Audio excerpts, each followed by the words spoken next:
আসসালামু আলাইকুম রহমতুল্লাহি ওবরকাতুহু।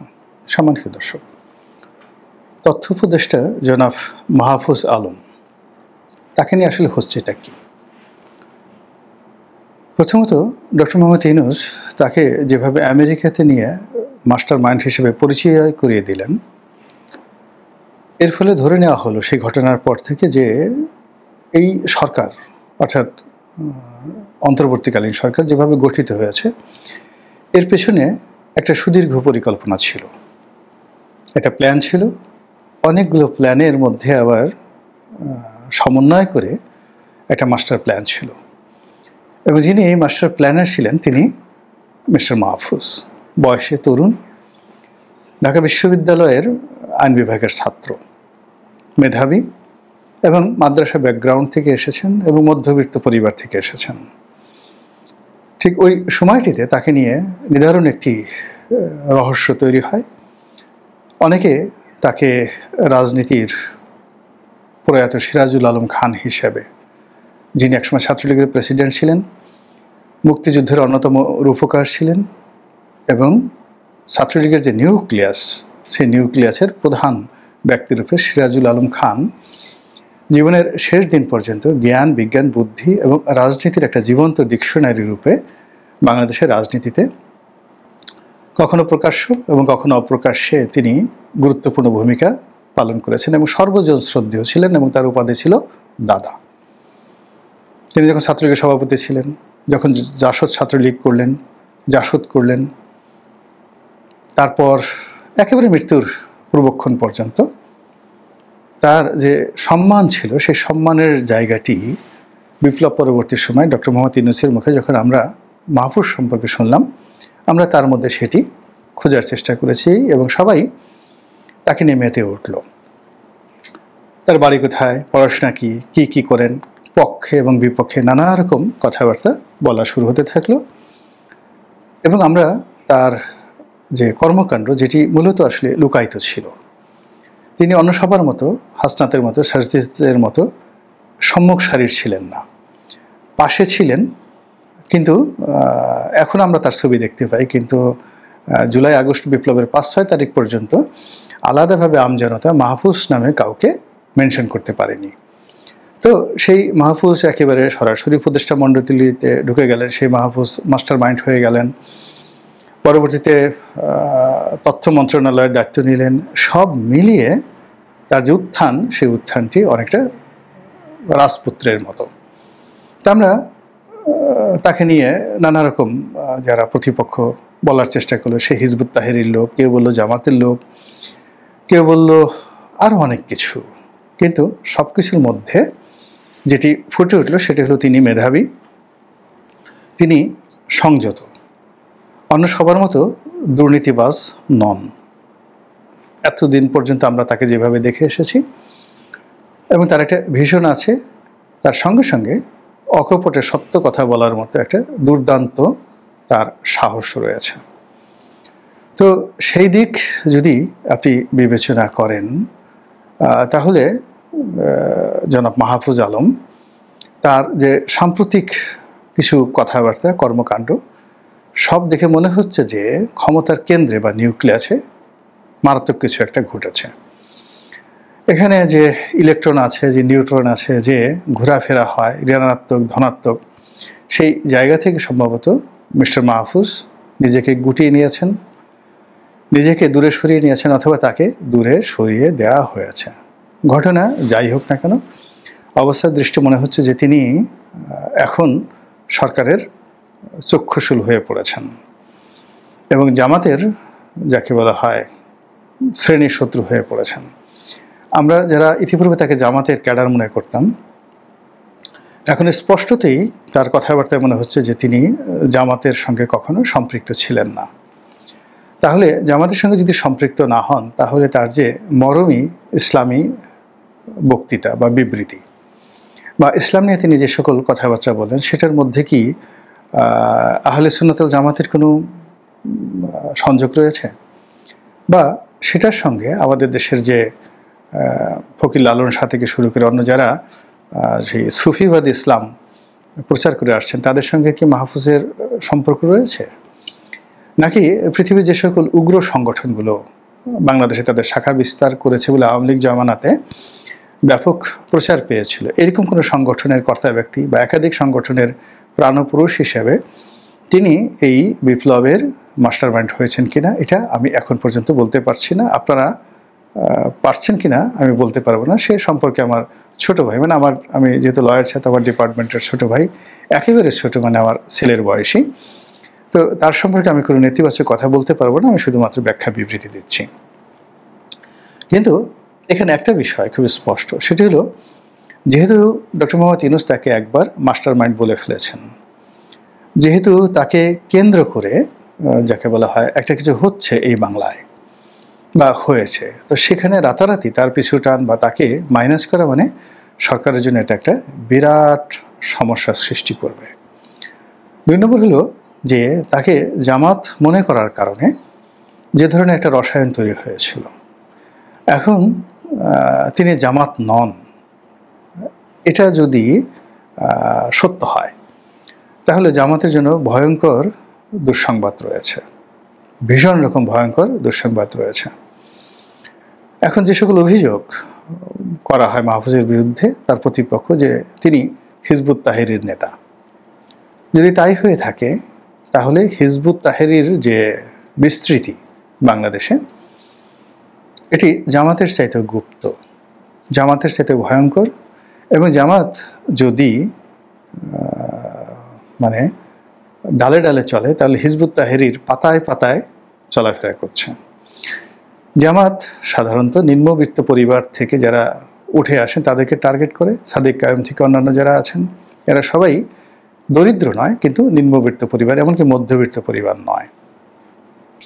আর তারা যাদেরকে কনভিন্স করার চেষ্টা করেন তাদের দলে ভিড়ানোর জন্য, তারা সর্বোচ্চ মধ্যবিত্ত পরিবারের সন্তান এবং সরকারি কর্মকর্তাদের মধ্যে নরম সরম, ইতিমধ্যে যারা জামাতি লোক হিসেবে বিভিন্ন জায়গাতে নিয়োগ পেয়েছেন তাদের চেহারার দিকে তাকালে আপনি বুঝতে পারবেন যে তারা কি প্রকৃতি রয়েছে।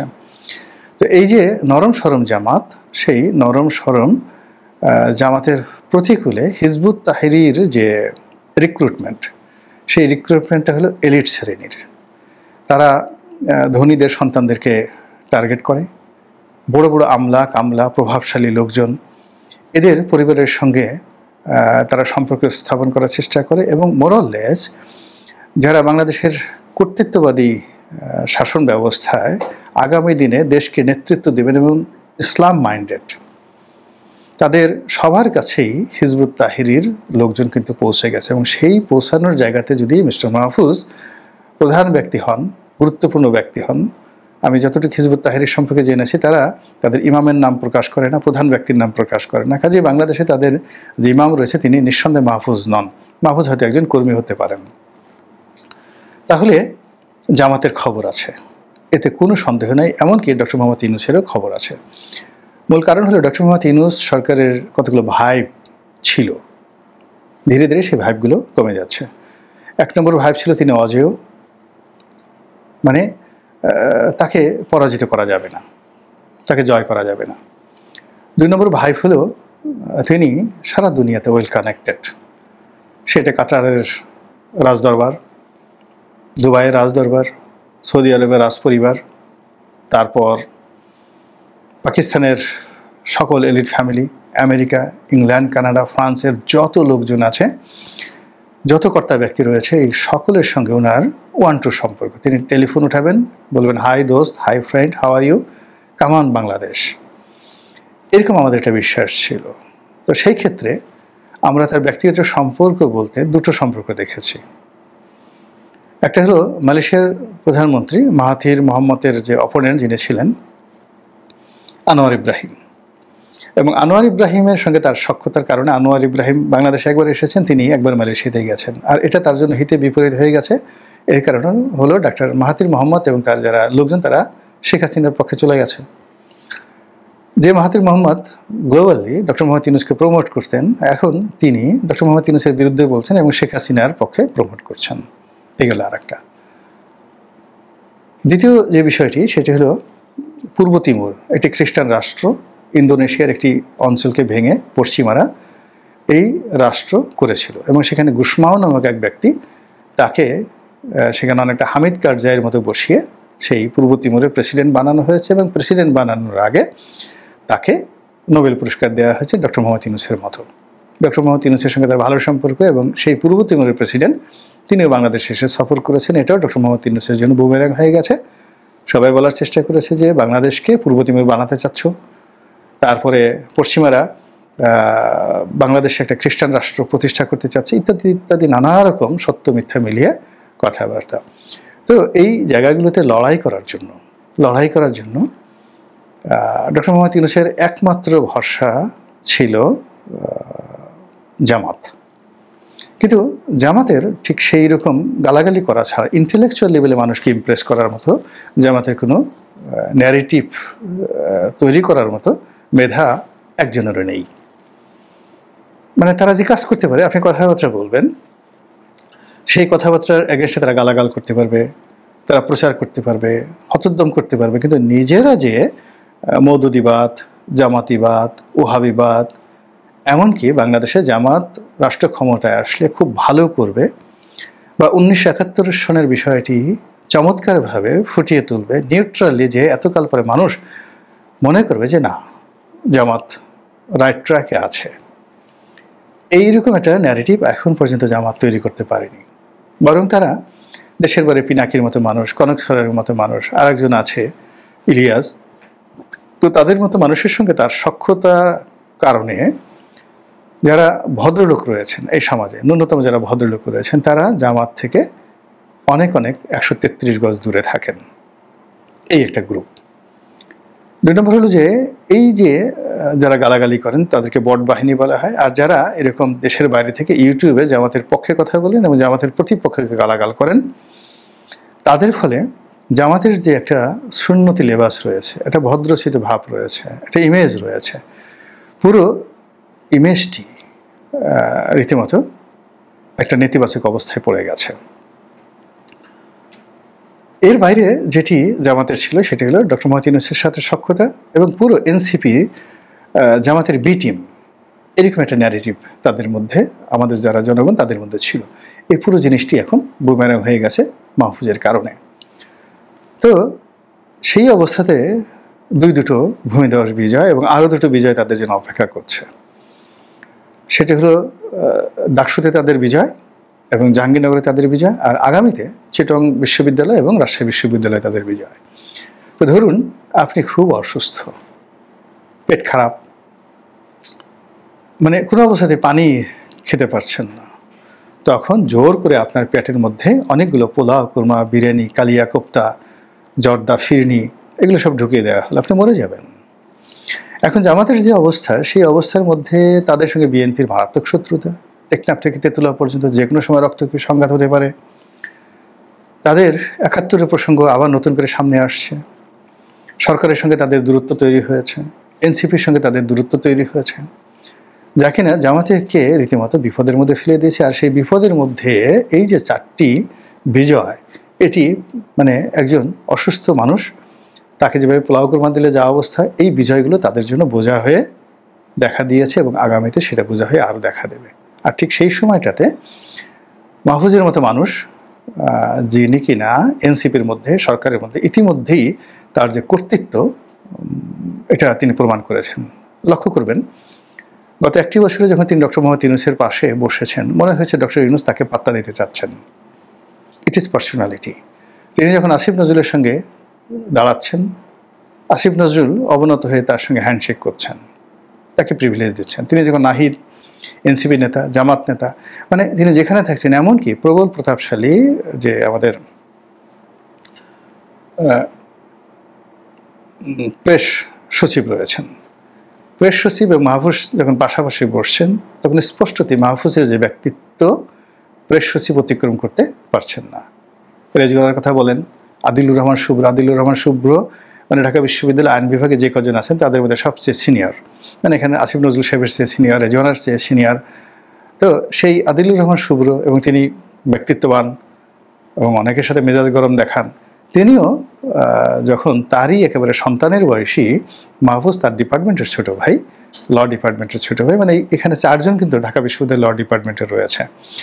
তো সেই ল ডিপার্টমেন্টের ছোট ভাই যখন তার সামনে আসে, তিনিও কিন্তু তার ব্যক্তিত্ব দ্বারা মুগ্ধ হন।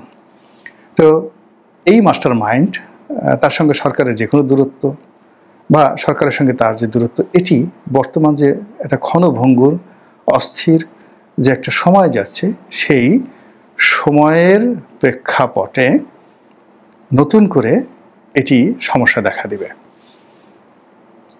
এনসিপির যারা নেতৃবৃন্দ, বিশেষ করে নাহিদ ইসলাম, তিনি বলার চেষ্টা করেছেন যে মাহফুজদের মতো মানুষদেরকে ব্যবহার করে সরকার তাদেরকে ছুঁড়ে ফেলে দিচ্ছে, বিপদের মুখে ঠেলে দিচ্ছে। কিন্তু বাস্তবতা হলো মেধা এমন একটা জিনিস, মেধাকে কেউ কখনো ছুঁড়ে ফেলে দিতে পারে না। আপনি তাকে যেখানে ফেলে দেন, প্রশান্ত মহাসাগরে ফেলে দেন, সে যদি তিমির পেটের মধ্যে যায়, ওখান থেকেও সে বের হতে পারবে। মেধা এমন একটা জিনিস, মেধা আল্লাহর দেয়া একটা নিয়ামত। এই মেধাটা বিকশিত হয় চরিত্র দ্বারা, গুড ক্যারেক্টার। আপনি সারা দুনিয়াতে, মানে আপনি জাস্ট চরিত্র কেমন জিনিস, আপনারা সবাই হজরত জাকারিয়া আলাইহিস সালামের নাম শুনে, আমি গল্প বলি, 1 মিনিটে শেষ করে ফেলবো। হজরত ইয়াহিয়া আলাইহিস সালামের নাম শুনেছেন তো? হজরত জাকারিয়া আলাইহিস সালাম এবং ইয়াহিয়া আলাইহিস সালাম, এরা বাপ বেটা দুজনেই নবী ছিলেন, বাইতুল মুকাদ্দাসের খেদমতগার ছিলেন, এবং এখানেই বিবি মরিয়ম লালিত পালিত হন হজরত ইয়াহিয়া আলাইহিস সালামের কাছে। এর কারণ হলো যে হজরত মরিয়ম আলাইহিস সালামের মা বাবা তারা প্রতিজ্ঞা করেছিলেন যে তাদের যে সন্তান হবে তাকে সেই বাইতুল মুকাদ্দাসের খেদমতে নিয়োগ করবেন। সেখানে দেওয়া হলো। তিনি হযরত ইয়াহিয়া আলাইহিস সালাম তার খুব নিকট আত্মীয়, সম্ভবত ফুফা ছিলেন।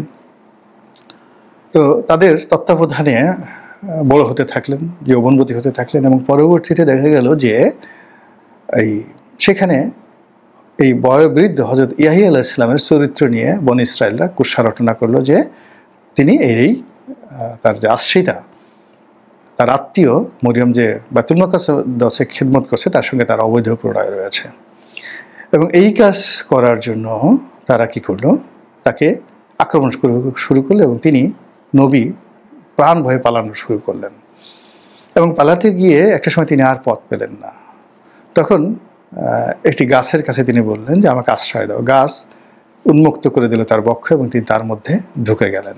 যদিও করাত দিয়ে বনী ইসরায়েলরা সেই গাছ কেটে সেই নবীকে হত্যা করেছিল। তো বাস্তবতা হলো যে এত কিছু করার পরেও তার চরিত্রে কিন্তু কালিমা লেপন করা যায়নি। ইতিহাস তাকে নবী বলেছে, আর হযরত মারিয়াম আলাইহিস সালামকে ইতিহাস সতী হিসাবে সব ধর্মে তাকে সাক্ষ্য দিয়েছে। এই হলো চরিত্রের গ্রন্থ। সেক্ষেত্রে মাহফুজের যদি চরিত্র থাকে, সততা থাকে, বুদ্ধি থাকে, প্রজ্ঞা থাকে, তিনি যে কোনোভাবে ফিরে তাকাতে পারবেন, ফিরে দাঁড়াতে পারবেন, তার অবস্থান বজায় রাখতে পারবেন। কিন্তু যদি সেটা না থাকে, তাহলে তিনি ক্ষতিগ্রস্ত হবেন, আর তাকে যারা আক্রমণ করার চেষ্টা করছে তারাও ক্ষতিগ্রস্ত হবেন। কিন্তু এই মুহূর্তে আমার কাছে যেটা মনে হচ্ছে যে আমরা রাজনীতির যে একটা টার্নিং পয়েন্টে আছি, সেই টার্নিং পয়েন্টে সরকারের মধ্যে ঐক্য খুবই জরুরি। সরকারের সঙ্গে রাজনৈতিক দলগুলোর সৌহার্দ্যপূর্ণ সম্পর্ক তার চেয়ে জরুরি। এবং সেখানে যদি হঠাৎ করে এই মাহফুজ আলম উনি কারো গলার কাটা হয়ে যান, অপাঙ্ক্তে হয়ে যান, শত্রু হয়ে যান, এটা সকল পক্ষের জন্য ক্ষতিকর। আল্লাহ আমাদের সবাইকে হেদায়েত দান করুন এবং হেফাজত করুন। আসসালামু আলাইকুম ওয়া রাহমাতুল্লাহি ওয়া বারাকাতুহু।